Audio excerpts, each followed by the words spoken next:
Don sagantaa koo guyyaa har'aa tokkoffaa Saamu'eel boqonnaa 17 boqonnaa 17 lakkoofsa 48-54 sagalee jiru dubbisa.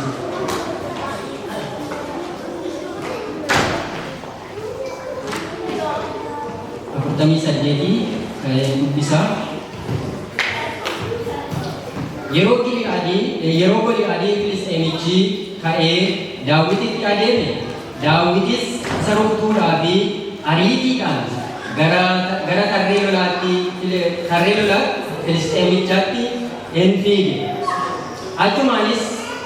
Achumaanis korojoo isaa harka kaa'ee dhagaa fudhatee darbatee adda Goliyaadiin hin rukutu. Dhagichi adda isaa keessa buunaan bannaan innis lafa dha'e. Adda isaatiinis gadi hin gombifame.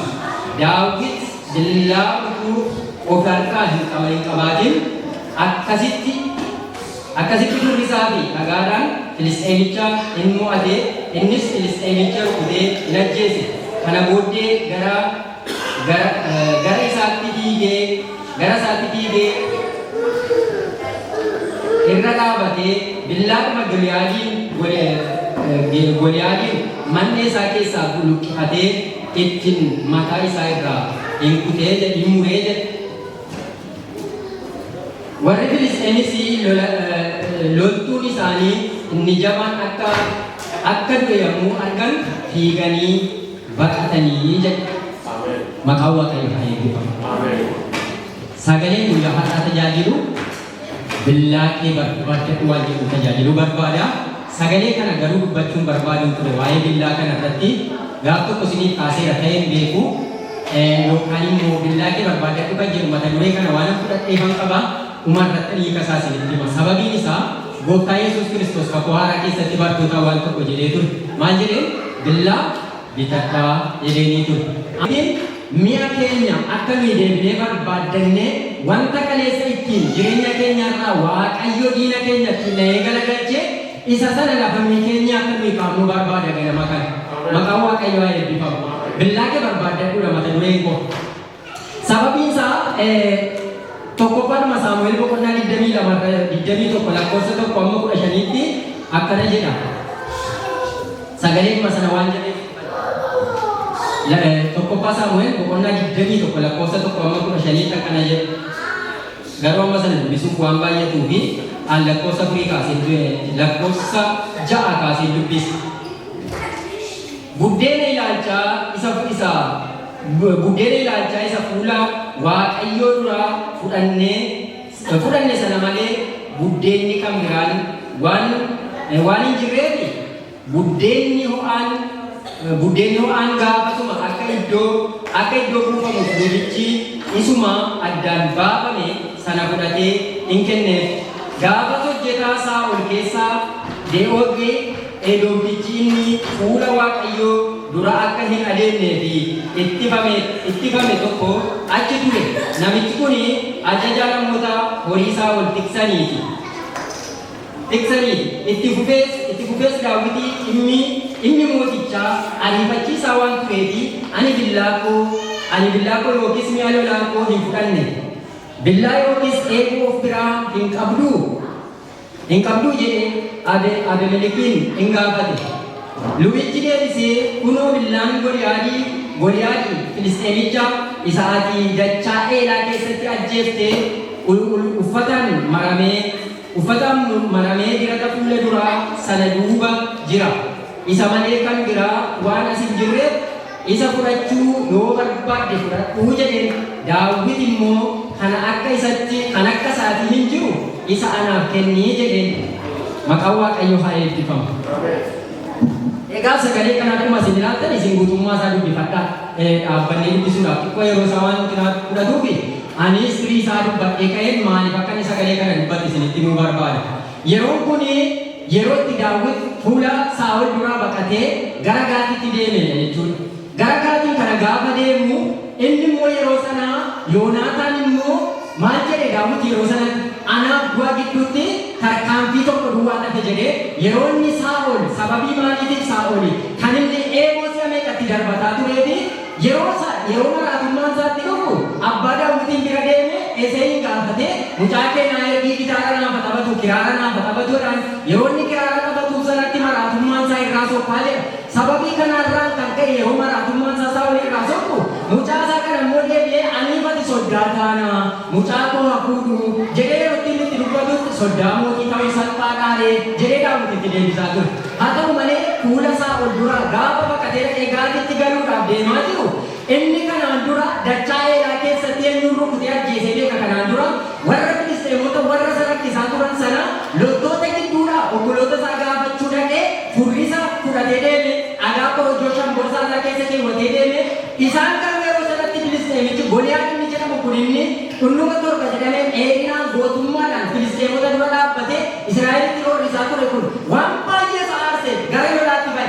Annan naqa lola kanaa Saa'ol garuu yeroo sanatti maal godhe wanta qabu kana nama kana meebi wanta inni barbaade irra kaa'aati uffatee adeemu deemee lolaatti bu'isi isanarra keessa narraa fuudhi jedhee dhagaa isaa duwwaa fudhatee deemu. Har'as wanta Waaqayyo isinirra kaa'e duwwaa fudhatanii lolatti baatan wanti hundumtuu keessa jala hin galu. Maqaan Waaqayyo bara baraan haa eebbifamu. Waaqayyo yeroo kana jalqabee yoo isin amantiidhaan karaa hundumaan harka keessan jireenya keessa Waaqayyotti laattan wanta ba'aa isinitti ta'u wanta yaaddoo isinitti ta'u hundumaa isa akka Goliyaaditti isin fuuldura dhaabbatu gaara fakkaatee rukuttaa tokkittiidhaan fuula keessan duraa gombisi. Maqaan isaa eebbifamu.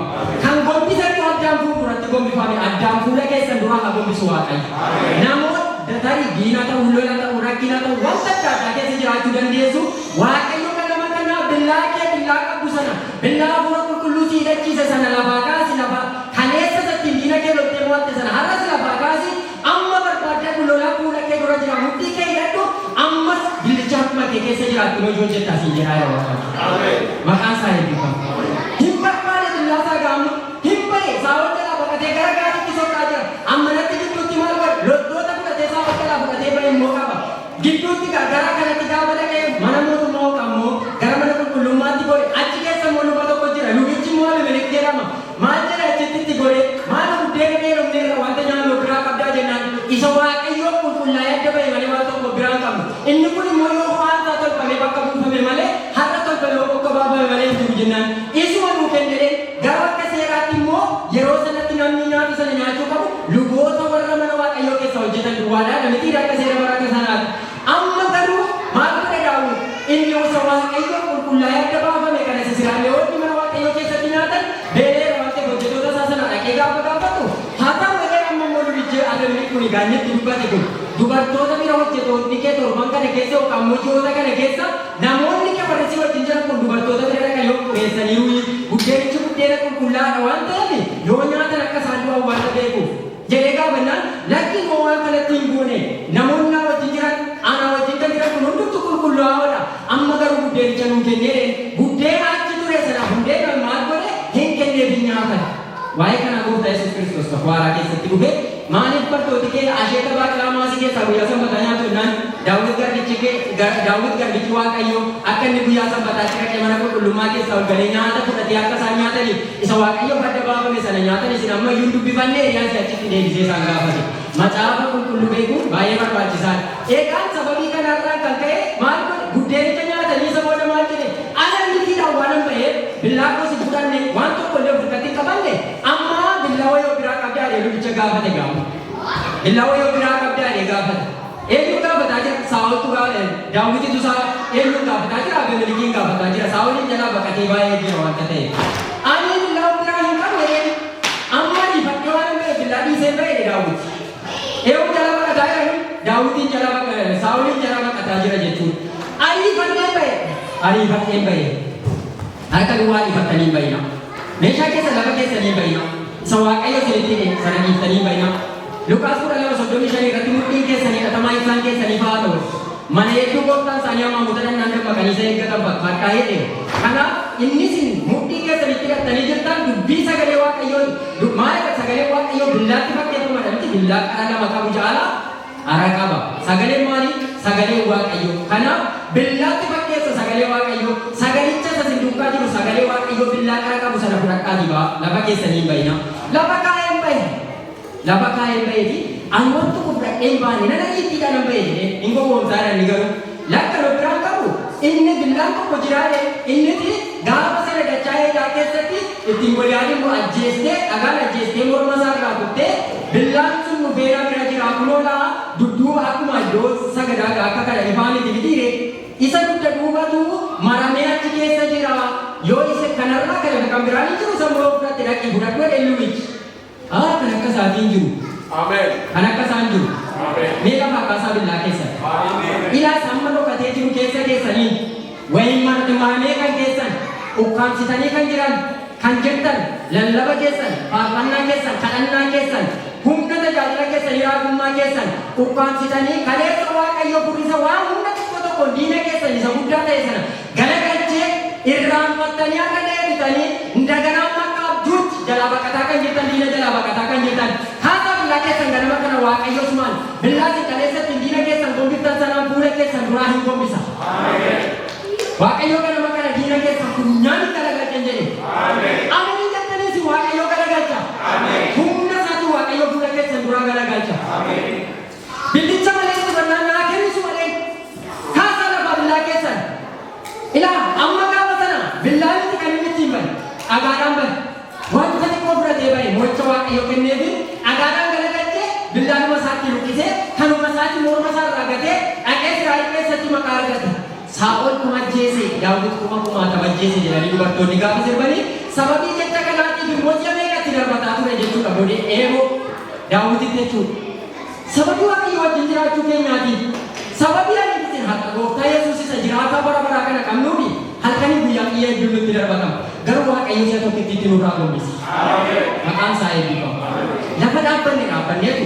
mi'a jireenya keenya haa ilaalu humna wangeelaa jedhamne yoo taane humnuma wangeelaa kana waaqayyo humna billaa kana billaa qulqulluu miidhachiiseetu wanta ba'aa nutti ta'e nu jalaa qiriidha waaqayyo wanta keenya duraan qiriidha wanta yaaddu amma akka ammoo obboleessi koo galaan dubbatu wanta yaaddu isinitti ta'e hundumaa waaqayyooti gataa dhiisaa dhabee waan jiru warra keessaa boosan hin booyina warri mimmaan isaanii dhangalaasaa sanyicha facaasan sagalee gammachuu dhageessisaa hin haammatu inni sanyii facaafamu sana baatee boo'aa deemu immoo bissii isaa baadhatee bissii galataa baadhatee deebi'ee hin gala waaqayyo mimmaan ija hundumaatti hin haqa ija keessanitti mimmaan hin haqamu kadhatee walitti obboleessi koo galaan waaqayyo ija keessanitti mimmaan hin haqa barri gaddaa isin irra darba ani kun yeroo hundumaa maal yaadatte hojjettan lallaba baroota keessatti waaqayyo erga namatti dubbatu keessa waldaa yeroo Yaaqoob ishee turre karaa paasterii gadi fageenyaanii macaafa Irmiyaas boqonnaa 29 barsiisanii hamma har'aatti meejarii maayinerii godhee jira jechuudha.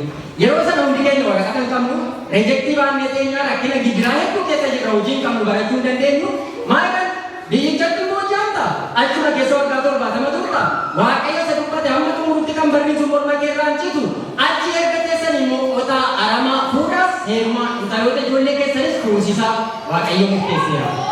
Ameen. Bakka fanni miila keerra jedhe hundumaa dhaala godheensii kennaa dheera waaqayyo yaasuudhaaf miti. Mee bakka fanni koorra jedhe waaqayyo dhaala bareedaa kenna dhaame. Hirraachanii isin irratti baajame. Bakka dabbaramuun nurra jiru waaqayyo bilisa nu baase. Humna miidhachiiseera waaqayyo. Sagalee isaatiin humna nutti dheera. Maali bakka maal jakkitus yakkeenyaasi akka jannaatidha akka nimirudii ta'ame nimirudii sanyii kuushii keessaa dibite kan akka nimirudii jiru jedhamti macaafa qulqulluun jagna keessa akka bara lafarraatti jechuudha akka warra jagnootaatti kan inni kaasu homaa maaliifootaati sanyii isaanii dhedheeroo dadhabni warra yaasuu duraa dhaqanii goran sana gaafa isaan kana ani galuuf turan miti akkas deebi'ee immoo gosoota asoo warra baabiloon warra mana baabiloon keessaa wangoonni garaa yuusi wangoonni dutti waraabessoonni moochi keessaa yuusi jedhamti keessaa yaas keessatti isaan keessa iyyuu warra jagnoota jedha jagni kiristoosiin amanate caala kan caalu booda maqaan isaa eebbifamu anaafis jagna kiristoositti amane anaafis jagni kiristoositti amane anaafis jechuudha kan barri kan akkasuma habaqee jechuudha qilleensa akka qilleensa fuudhee darbutu waaqayyo fuula keenya duraa balleessa maqaan isaa eebbifamu hafuura dhukaatti waaqayyo isinirraa hakaasu hafuura dibbirtii isinirraa hakaasu humna wangeelaatiin isin hafuutu hafuurri qulqulluun deebi'ee lafa kana naafessa riivaayivaalii kaa'agana humni wangeelaan kaa'agana abdii garaa lafatti qabatu namoonni nama keessaa tiyooloojii barataa wangeela barataa jirtan jabaadhaa waaqayyo humna isaatiin isin kaasa humna billaa isaatiin itti isin kaasa ganaa wanta waaqayyo fuula keessan dura hakka eegala gaggalchuu qaba waaqayyo kumaan isinii lakkaa'u kumaatamaan isinii lakkaa'u jabaadhaa yesuus wajjin jira Hinda biyya keenya Yerusaalem shi'aara. Nufa Yesus. Maqaan isaa eebbifamu. Kanaaf dhaqee sallachitti ajjeese sanatu billaa gaafa sana ittiin ajjeese boqonnaa 17 irratti irraa morma isaa ittiin gatee dhaqee iddoo waaqsaa marmaree iddoo sana kaa'ee ga'a. Seenaa ta'ee hafe. Garuu modee beelaqee kaase. Mee billaa akka duwwaa dhufe. Fudhadhu kaasu mannaa kan akka isaan jiru naa kennee eegaa gaafa sana mo'icha waaqayyo ittiin harka isaa keessa galchee waan ta'eef. Ameen. Isa booda waaqayyo isaa waliin gaafa tuffachaa dhufu manni Daawit waldee moo gaafa jalqabu waaqayyo ulfinatti gaafa isa waamu Saa'ol dhumarratti osoo hin godaane Daawit iddoo isaa bu'u. Kan akka Daawitiin argame waaqayyo maqaan isaa eebbifamu. Abboota Firdii boqonnaa 3 mee macaafa Abboota Firdii boqonnaa 3 irra dhannaa sagalee kanaa wajjin kan wal fakkaatudha baay'ee. Dubbifadha. Macaafa Abboota Firdii boqonnaa 3 lakkoofsa 12 hamma 30 isin dubbifadha. Sagalee kanaan garuu boqonnaa 12 lakkoofsa 12 boqonnaa 3 lakkoofsa 12 amma 30 xiqqoo isheen irraa dubbisaa. Lakkoofsa 7 irraan kaa'ame. Israa'eloonni Waaqayyo duratti waan hamaa hojjetan. Waaqayyoon gooftaa isaanii irraanfatanii Ba'aaliif asheeraa Waaqayyoo ni tolfamoo ni waaqessan. Kanaaf dheekkamsi Waaqayyoo Israa'el irratti hin boba'e. Harka Kuushaa kaa'ee mootiin Mesopootaamiyaa jala isaan hin galche. Isaanis mootii sanaaf garbummaatti waggaa 8 hojjetan. Mesopootaamiyaan isa dur Aaraam Naharaayim jedhamudha. Yeroo Israa'eloonni gara Waaqayyootti jedhanitti garuu inni harka mootichaa jala akka isaan baasuuf Otni'eelin ilma Qeneenaa obboleessa Kaaleb isa qotisuu isaaniitiin kaasee jedha.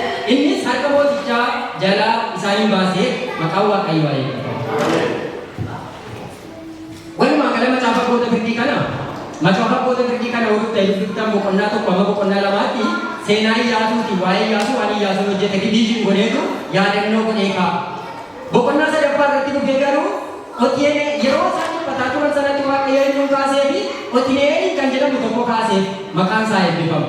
Otni'eel kun immoo ilma obboleessa Kaalebiiti jechuudha.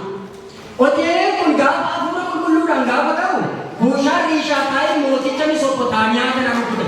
Mesopootaamiyaa jechuun maal jettanii barattan ji'oogiraafii keessatti? Lagee lama gidduu jennee baranne biyya lagee lama gidduu jennee baranne Mesopootaamiyaa jechuudha akkasii. Mesopootaamiyaan kun ishee durii asimmoo maal jedhamtuudha asitti maqaan ishee ani Mesopootaamiyaa dhumatti ergaa macaafii jijjiiree hiikee kaa'aa waanta ta'eef. Haa ta'u malee Kuushaa taa'een kun waggaa 8 isaa rakkisee jiru. Yeroo kam erga Iyyaasuun du'ee booddee namni isaan geggeessu hin argamu. Kan isin Iyyaasuun haala geggeessummaa dabarsee namatti hin ilaalu. Akka Museen Iyyaasuutti kenne Iyyaasuun immoo erga isaan geggeessee Kana'aanin isaa erga isaan lafa isaanii diree erga harka diinaa jalaa isaan baasee erga Yerikoon jigee waa'ee Yerikootiif erga dubbatee erga lola sana lolee tulluu sana irratti aduu sana dhaabee erga Waaqayyo humna dinqiidhaan isa gargaaree saba sanaaf lolee humna guddaan isaan geggeesse boqonnaa 24 irratti waan tokko jedhe saba sanaan seera keessa deebii Iyyaasuu boqonnaa 24 irratti maal jedhe ani manni koo Waaqayyoon hin waaqessin abdachuun kan isiniif ta'u isin waaddaa yereen itti dubbatee ture saba sanatti. Haa ta'u malee boqonnaan kun erga amma macaafa Abboota Firdii macaafa Iyyaasuu keessaa macaafota seeraa 5 sana keessaa baanee bara abbootaa kan jedhaman isinis gaafee turite macaafa bara abbootaa bara Abrahaam bara Isiyaaqii fi bara Yaaqoob miti macaafa bara abbootaa booddee hamma bara dhufee boqonnaa 50ffaa irratti Yoosefiin inni isaa goolabama jechuudha. Sabni kun gara biyya Gibxiitti horanii baay'achuu isaaniiti seerri uumamaa cufamu. Seera ba'uutti gaafa dhumnu immoo Waaqayyo jalqabumatti gaafa dubbachuu jalqabu waa'ee sabni kun akkamitti akka ba'u akeeka qopheessee Musee waame Waaqayyo. Museen immoo gaafa dhufu humna geggeessaa Waaqayyootiin geggeeffame Museen Aroonii Miiriyaamii akka isaan saba kana geggeessaniif Waaqayyo murtii godhe seera ba'uu kana keessatti. Sabni sun ba'uyyuu humna guddaadhaan Waaqayyo sana baasee sana geggeessu malee seera Lewwotaa keessatti immoo dhufee Waaqayyo qajeelfama isaaniif kennee seera lakkoofsaa keessatti akka isaan lakkaa'aman godhee seera keessa deebii keessatti immoo riviizhinii yookaan immoo macaafuma sana akka isaan wanta waggaatti godhan qajeelfama macaafa qulqulluu keessatti caafame akka isaan keessa deebi'anii dhaggeeffatan yookaan yeroodhaan yerootti akka inni keessa deebi'amuu fi miti keessa deebii kan jedhameefis macaafa sana riviizhin godhame waan ta'eef jechuudha. Macaafa sanatti Iyyaasuun erga geggeessee saba kana hundumaa dhufe nama daangollaan yookaan dabarsine jechuudha. Amma gaa yeroo kun gaabbiitu jira. Namni gaa yoo kumaa ka'u jechuudha bara barabbootaa kana keessa barabboota firdii kana keessa jechuudha moototi bara sana Ootiniyaani rakkina isaanii waaqayyootti gaafa isaan gara waaqayyoorraa galagalanii waaqa tolfamaa waaqessuu jalqaban waaqayyo dabarsee harka Kuushaan-Rishaataayim mooticha Mesophotaamiyaatti isaan kennee Kuushaan-Rishaataayim kun immoo waggaa 8 jabeessee isaan qabe gidduu kanatti Ootiniyaaniin ka'ee rukutee harka mootii Mesophotaamiyaa Kuushaan-Rishaataayim jalaa isaan baasee isa booda waggaa 40 gabiitti jiraatan hafuurri waaqayyoo gabiitti isinaa jiraachisu yeroon diinaa gabaabduu yeroon dhiphinaa gabaabaa yeroon boqonnaa garuu dheeraa waggaa 8 jiraachuu gaafa jalqaban Ootiniyaaniin ka'ee humnaan dheeree mootii Mesophotaamiyaa jalaa isaan baase garuu waggaa 40 gabiitti jiraatan erga Ootiniyaaniin ammas aangoo dabarsee utuu kenne ammas hin du'e gaafa dhibuu immoo ammas lammaffaa irratti jechuudha gara boqonnaa 3 kanatti ammas dhuma fuutanii gaafa dubbistanii boqonnaa dhuma 21 lakkoofsa 20 hamma 22tti warrattanii dubbiftan lammaffaa isaa bu'e jechuudha boqonnaa 3 lakkoofsa 5 ka'ee dubbisa yeroo Israa'eloonni gara waaqayyootti iyyanitti garuu inni nama kana keessaa isaan baasu hin kaasee isa lammaffaa dhala Ootiniyaaniin erga du'ee booddee Yihuudiin nama jedhamutu ka'ee jechuudha Yihuudi kana dhaggeeffadhaa Yihuud kun dhala Egloon mootii Mo'aabiif gibira akka geessuu fi hin ergan yommus Yihuud billaaduun dhundhuma tokko dheeratu gara lamaaniinis qara qabu butatee tumee qopheeffatee uffata isaa jalaan bukkee isaa mirgaatti hidhatee inni ka'e gibira sanas Egloon mootii Mo'aabii isa baay'ee guddaa ture sanatti hin geessee jedhe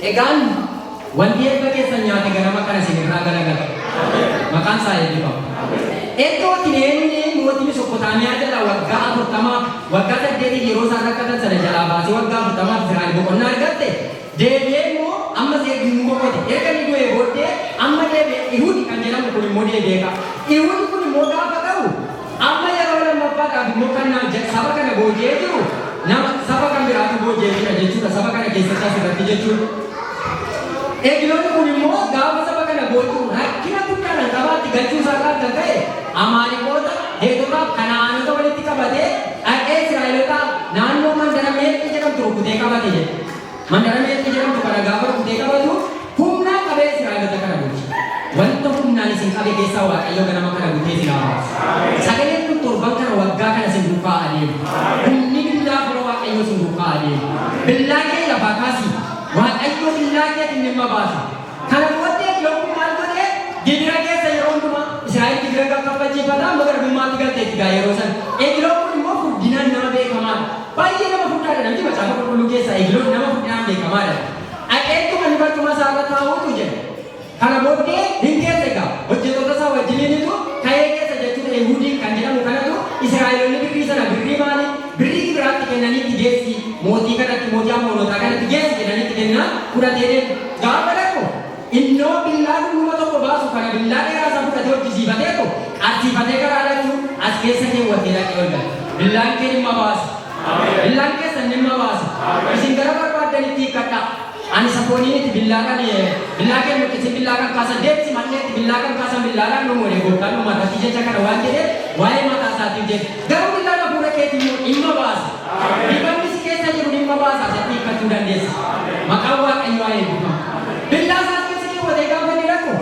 amma eennan daabootii ennaan waaqayyo waan tokkodhatti dubbateera waa'ee kee an garuu namoota kana biratti sitti himuu barbaadu namoota isaa wajjin deeman biraa hambisee dhalaaf Yihuudiin kun biraa hambisee gara mootii Egloonitti na ergaa deemu amma mootiin Egloon kun immoo mana isaa sarara keessaa isa qilleensa qabu keessatti deemee adeema ture jedha irra keessa wanta si gararraa jiru waaqayyo lafa buusa gigirbalee sii cufa maqaan isaa eebbifamu gaafa achi walitti galu manuma booqeettuudhaan booqii sanarra jira ol gale yaa mootiin ennaan amma waan annoo isaatti sitti himuu qaba waaqayyo waan natti dubbatetu jira namoota si bira jiran kan akka isaan bakka naa ilaniifi itti beennaan iddoo gadhiisaafi jedhee hin gadhiisan gaafa Eglooni namoota mana isaa eegan boodigaardii warra jedhamanidha mitiire iddoo gadhiisaa beennaan iddoo hidhaniifi sokkan kana booda eenyu beekuudhaaf isaaf Yihuudiin Egloon qofatu mana keessatti hafe waaqayyo si diina kee gaafa walitti hambisu moo'ichaan si deebisa waanta ta'eef maqaan isaa eebbifamu inni maal godhee jira billaa isaa hidhatee jira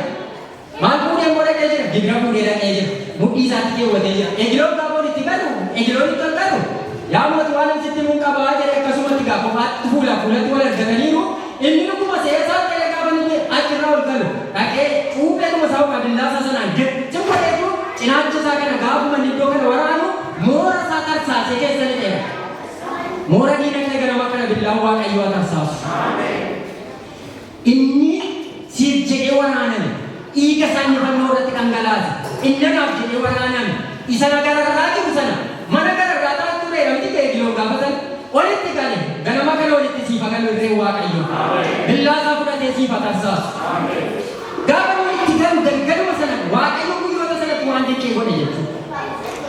Obboloota koo sagaleen isinitti lallabaa jiru kun mul'ata. Sagalee humnaati, sagalee addaati, sagalee fooniti.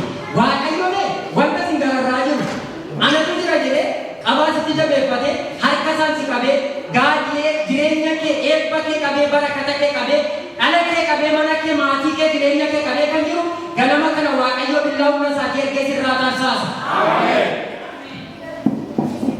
Walitti galee qaba. Dhaqee tarsaasi maal godhee duwwaraanee achumatti billaan isaa sun warrirra galagalee hin du'e. Maqaan isaa eebbifamu. Egiloon achitti du'e inni karaa dugda dhugaatiin balbala qixxeen godhee haalaan maal godhe gigiriitti galchee jira macaafuma jedhama argitaniittu gigiriitti galchee dudduubaan akka namoonni hin argineef asiin keessaan galee rabbi asiin gigirii godheetti cufeetu karaa wal galeessan inni karaa dugda dhugaatiin bahe karaa waaqa tolfamaa isaaniitiin jedhe. Waaqayyo akka kanatti diina kee fuulaan si dura haa gombisu. Fuulaan si dura haa gombisu. Tarii mana garaa dhaqeedhaan isaan sagalee waaqayyoo jedha. Maaliif maaf ture? Namni kun maaliif ture? Jedhanii eegu. Egiloonni eegu warri garaa eegu warri godhi gaarii tarii mana garaa dhaqee shinti beetii jechuudha. Tarii achi dhaqee jedhanii eegu isaan inni garuu taa'ee ciisaa jira diinni isaanii. Inni Israa'elitti diina ta'ee ture egiloon galagalee. Inni mana shinti beetii hin nanne tarii mana garaa dhaqee dhaqee ala dhaabbatanii eegu warri kaan inni garuu achitti harka eenyuutiin galagalee mootirra galagalee inni lubbuun achitti keessaa baheera. Waaqayyo ganama kana diina keessaa fuula keessan duraa galaa agarsiisa. Anaaf isiniiti gaallifannoo irratti waraaname Yesuus Kiristoos har'a bara kooti bara keessan kana keessa wanta nutti ulfaate qaraanioo gubbaatti bara baraan nurraa dhangalaasee darbe. Maqaan isaa eebbifamu. Lolli bara sanaa dhuguma daa'iratti inni bara keenya ammoo ija furaatii yoo ta'e malee loluu qabna galus billaa keenya jedhamee loluu qabna. Ameen. Billaa immoo jedhee dhaadhaa moo billaa bitadhaa isa kana miti. Billaa fuula keessanii hidhadhaa. Billaa fuula keessanii mudhii keessanii hidhadhaa. Humna waaqayyootti lolaan ba'a. Humna jabinaan miti jedhee miti. Kanaaf humna godhanne akka baanu ayyaanni waaqayyoo nuuf baay'ata. Waa'ee billaa sana irratti galaana Luqaas boqonnaa 22 soddomii 5 ka'ee ibsaan waan himumas irraa xiqqoo kophee ofii fudhanii yeroo ani isin ergee waaqessuutti irratee tureeree jedhanii jennaani isaan immoo hundinuu nutti hin irranne jedhan. Inni immoo deebisee amma garuu horii qalqalloo kan qabu haa fudhatu namni waan hin qabne immoo wayyaa isaanii qoree billaa haa bitatu. Macaafa keessatti warra seera qabdanii ilaalanii jedhan kan caafamu alatti raawwatamee akka ta'u isin wanti ilaalu hundinuu raawwatamu. Galanni waaqayyoo haa ta'u.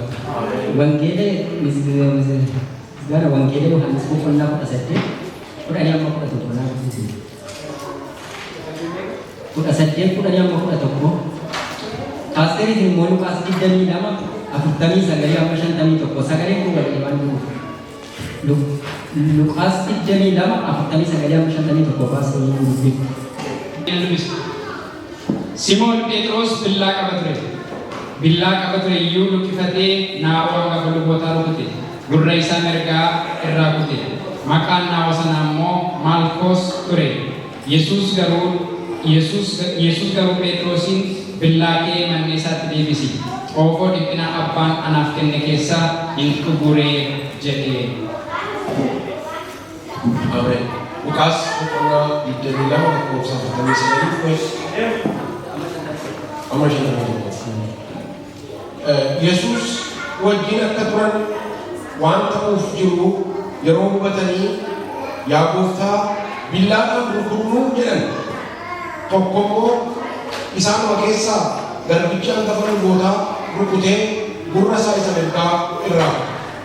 Yesus garuu lakkii wanta akkasii akka hin dabalamne jedhee gurra namichaa isa qixee qaqqabatee fayyise.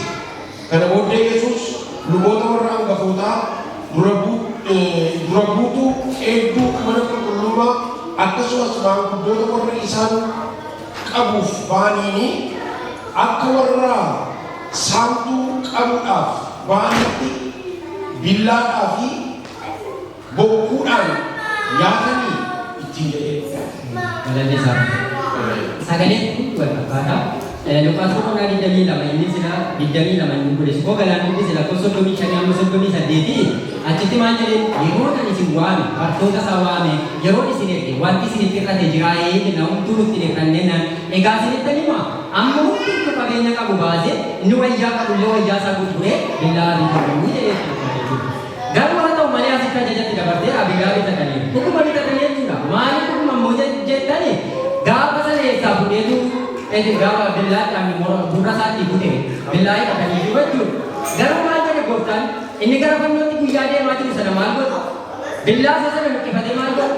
Bukunnuu eenyumnaani dhiisi billaa kemanneetti deebisee deemu. Garuu haa ta'u malee gaafa sana aariirraan kan ka'e maal godhe Phexros? Billaa sana luqqifatee maal godha? Hangafa duraa sana maal godhe?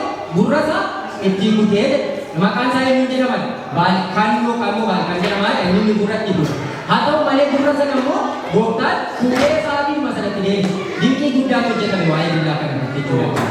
Gurra tokko dha'ee inni itti kutee sana sababii isa maaliif beekaa sa'aatii kanatti humnaan qaban humna dargan afurri qulqulluun hin jiru. Gooftaan iyyuu gaafa isaan du'anii bu'aa ka'e gaafa du'ee bu'aa ka'ee erga balbala gaddaa isaaniitti bareetu hafuura isaaniitti baafatee afurri qulqulluu isaaniif kenne akka isaan maal godhani wangeela akka hubatanii jedhe afurri qulqulluun amma sanatti isaaniif hin galle wanta ta'eef yeroo sanatti isaan mootummaa dhuunfaa deeman sababii kanaatiif isa hubachuu hin dandeenye waan ta'eef bitadhaa billaa itti dhufatee jiru. Billaa bitatan sanaan egaa gaafa fannoo sana galgala gaafa qabamuu gooftaa Yesuus Kiristoos sana Phexros hojii isaa mul'ise guyyaa sana booddee billaa sana irraa hiike maqaan isaa eebbifamu.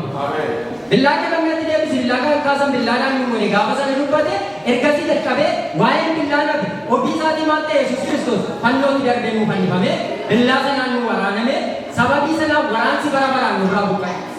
Maqaan isaa eebbifamu. Billaadhaan inni ajjeesuu turtu guyyaa gooftaan fannoo irratti fannifame jalqabee anaaf isin irraa dhaabbate. Billaan kun guyyaa sanaa jalqabee hafe warra gooftaatti amanan sababii isaa billaadhaan namoota hedduu nyaatte biyyi dhabaa jechuudha. Wangeela hojii ergamootaa boqonnaa 5 boqonnaa 8 yoo dubbifattan akkamittiin akka isaan wangeelaadhaanii gatii baasan billaadhaan dhiigni qulqulloota inni mul'ata Yohaannis keessatti dubbatu sun warra dhiiga warra qalamanii sananii iddoo aarsaa sana jalatti argamti Yohaannis waa'ee isaa gaafa qabsan warra kanaan dura qalaman warra akka Yohaannis Cuuphaafaa jechuudha. Yohaannis Cuuphaafaa akkamittiin akka mormi irraa cite sababii sirbaatiin mana mootummaatti galteef kan ishee morma irraa kuchisiiste miti. Sababii kana biyya lafaa dhiiga qulqullootaa dhufte amma gaafa gooftaan fannootti deebi'e fannootti ol ba'u jechuudha. Isaasitti garuu haa ta'u malee isuma asitti iyyuu dhiiga qulqullootaa dhufteetti. Phaawulos baay'ee rakkina guddaatti geggeessaniiru jechuudha. Abboota amantii keessaa namoota akka Phaawulos waa baraka bu'aaraatti akka baraka kumoo Phaawulos qabaatee baraka bu'aara namoota hedduu gatiitti kaffalan jechuudha. Garuu nurraa dhaabee bara baraan eebbifamu. Billaan waraanamuu Yesuus kan nurratti nurraa cinqaarse garuu billaa hafuura keessanii dammasaa kaasaa keessan kadhadhaa jilbeeffadhaa waaqayyo hafuura keessan keessaa abidda si keessa kaan hafuura si keessa jiru dammasaa kaasaa kadhadhaa ittiin hojjedhaa Phaawulos sababii kanaatiif dammaqsuu qabna bakka jirutti waaqayyo yaada isaa nuuf baay'isu. Hafuurri waaqayyoos naa dhuunfatu. Nagaan isaa hunduma keenyaaf haa ta'u. Sagalee kun xumureera yoo dheeresse dhiifama booda buuf jedhee dheeresse waaqayyo yaada isaa nuuf baay'isu.